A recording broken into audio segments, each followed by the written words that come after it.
Olá, sejam bem-vindos.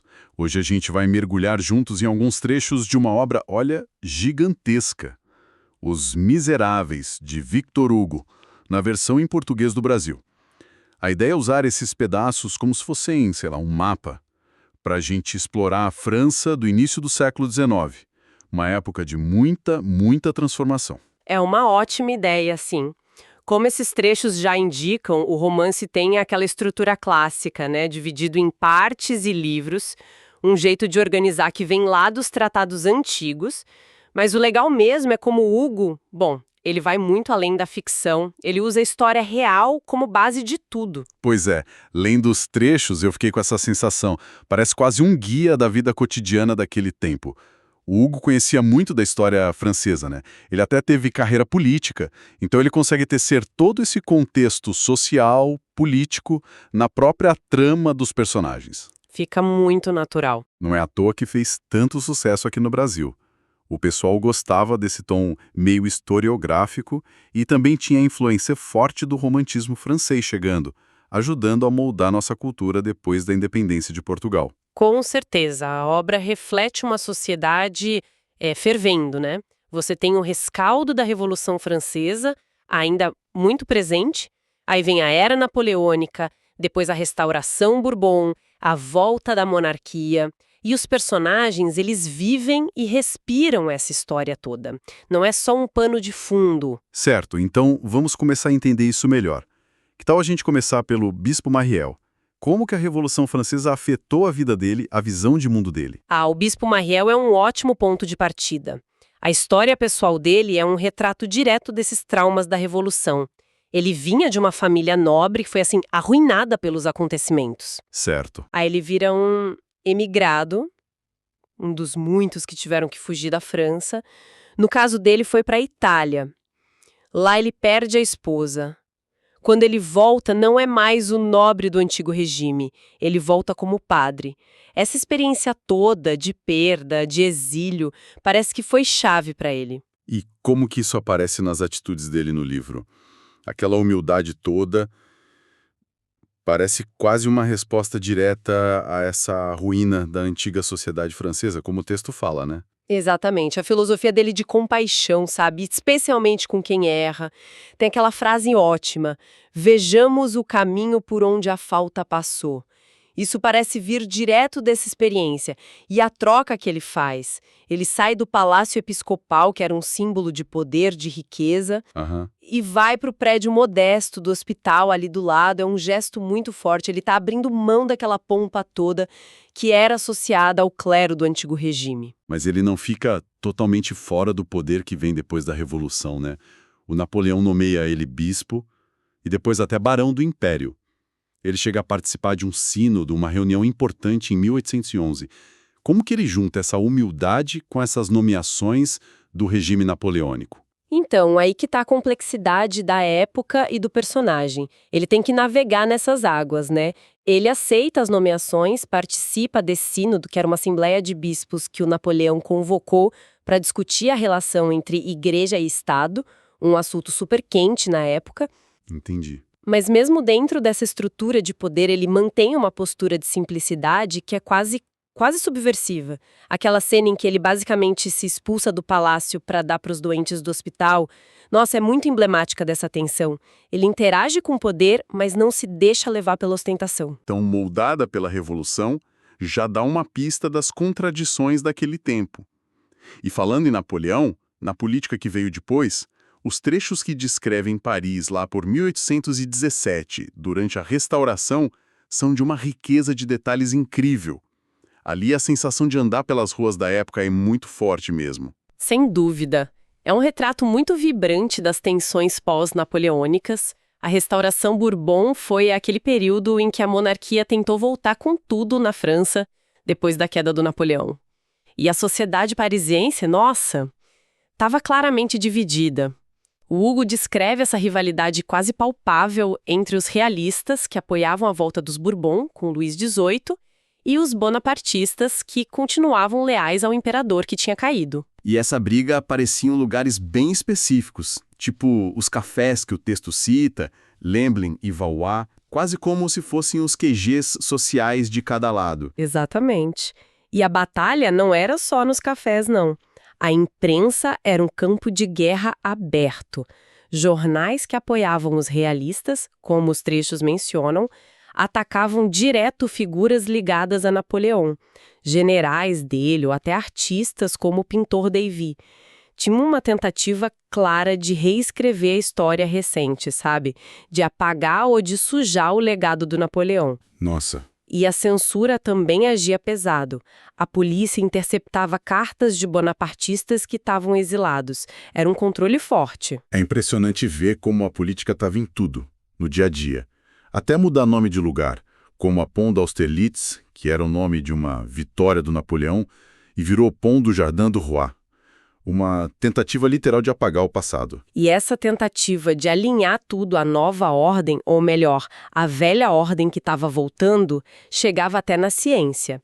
O texto menciona o naturalista Cuvier tentando fazer a descoberta de fósseis caber na história do Gênesis, da Bíblia. Sério? Sim, para agradar a mentalidade conservadora, religiosa, que estava ganhando força de novo com a restauração, e, ao mesmo tempo, tinha uma certa desconfiança com novidade tecnológica tipo o barco a vapor. Era visto mais como uma coisa exótica do que como uma revolução de verdade. Todo esse cenário, a burguesia subindo, convivendo com a aristocracia que tentava recuperar espaço, as brigas na imprensa, as fofocas políticas, tipo aquela conspiração de Bordielot, a desigualdade social gritante até na hora da morte, né? Cemitério chique, o Père Lachaise, contra o cemitério pobre de Vaugirard. Isso tudo compõe um painel muito vivo. E como que esse contexto todo bate nos personagens mais diretamente? A Fantine, por exemplo. A história da Fantine é um dos momentos em que o Hugo mostra de forma mais cruel a realidade social da época, principalmente para as mulheres da classe trabalhadora. Depois que ela é seduzida e abandonada pelo Tholomyès, que era um estudante de família burguesa, ela se vê sozinha com uma filha, a Cosette, e a luta dela contra a miséria, contra o julgamento social por ser mãe solteira, é brutal. As decisões que ela tem que tomar, tipo deixar a filha com Thénardier, são impostas por uma sociedade que não dava suporte nenhum e julgava sem dó. E o contraste com aquele grupo de estudantes de onde saiu o Tholomyès, Elie, o Blachevelle, Listolier e Fameil, é gritante, né?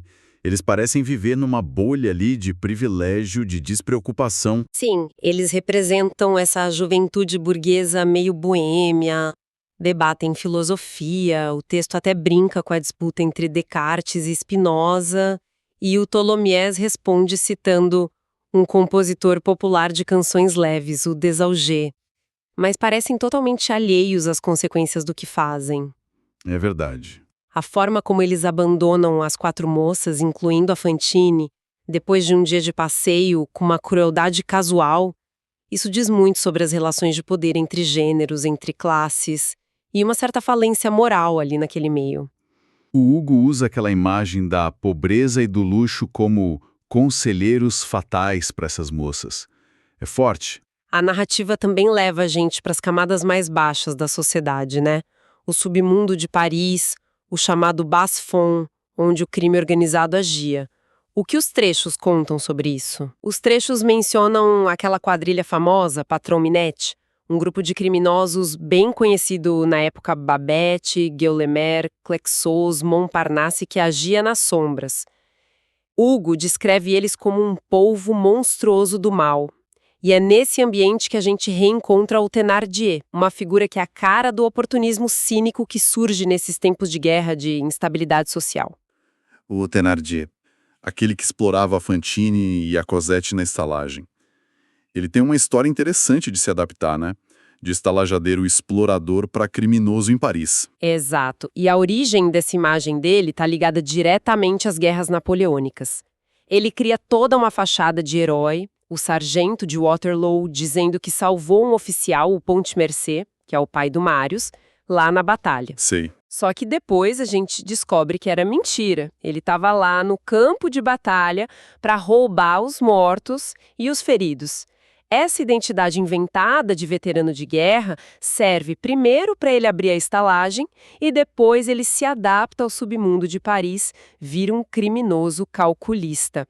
A trajetória dele conecta esse passado militar recente com a miséria urbana e o crime. Dá para perceber, então, como o Hugo vai costurando tudo isso.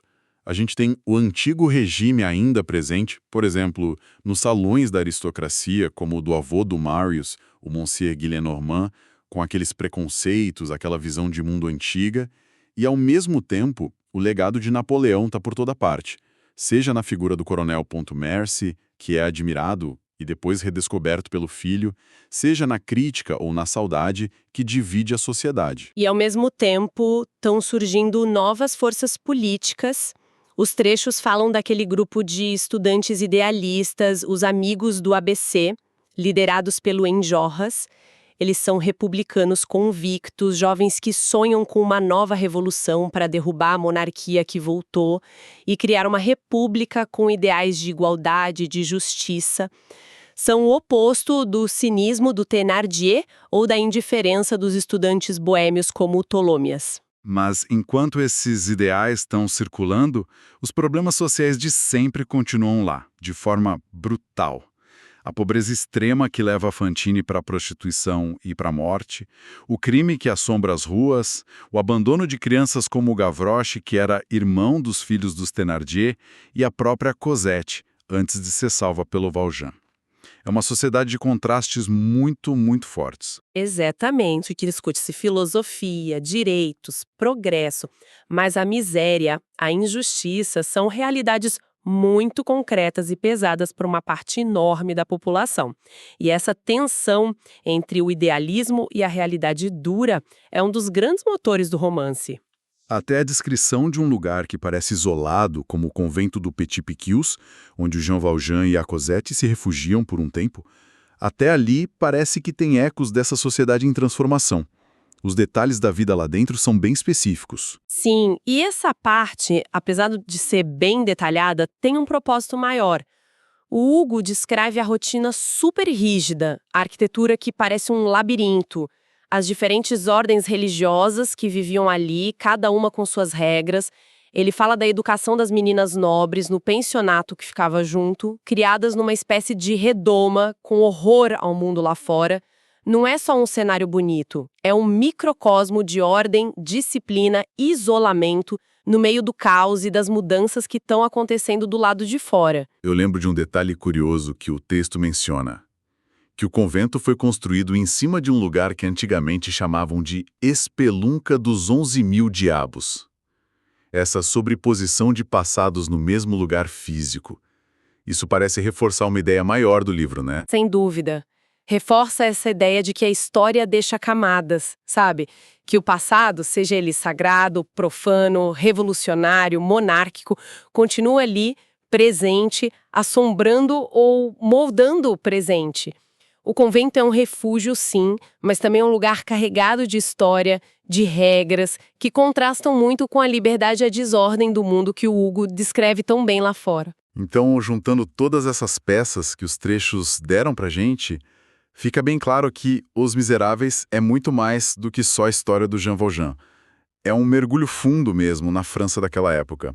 A política instável, a sociedade dividida, a cultura sendo debatida, a linguagem das ruas, a tal da gíria, a vida material, tá tudo lá costurado na história. De fato, a gente explorou só alguns exemplos, mas eles mostram bem como o Victor Hugo usa as histórias individuais do Bispo Myriel, da Fantine, do Thénardier, do Marius, do próprio Valjean, como se fossem lentes para examinar as grandes forças históricas, sociais, que estavam moldando a França depois da Revolução e durante a Restauração. E o ponto-chave, que você já tinha mencionado e que fica muito claro agora, é que esses detalhes históricos não são só um fundo de quadro, né?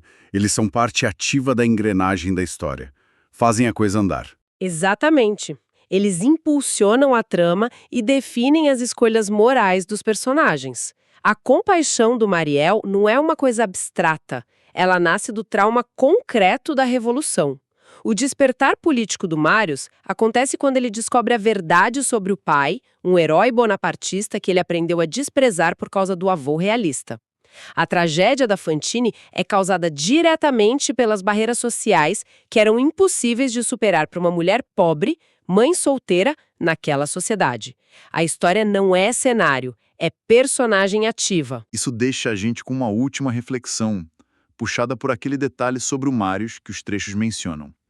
Já adulto, ele encontra o velho Macbeth no Champ de l'Alouette, um lugar meio ermo em Paris. E o Macbeth está lendo sobre lendas de demônios, duendes, que diziam que assombravam aquele mesmo campo muito tempo atrás. Fica a pergunta, né? Como que essa imagem, essa sobreposição de tempos e crenças? Lendas antigas, a melancolia do Marius ali no presente, o interesse botânico do Macbeth num lugar específico. Como que isso conversa com a ideia maior do romance sobre as sombras do passado, seja ele histórico, pessoal ou até lendário, continuando a ecoar e a influenciar o presente?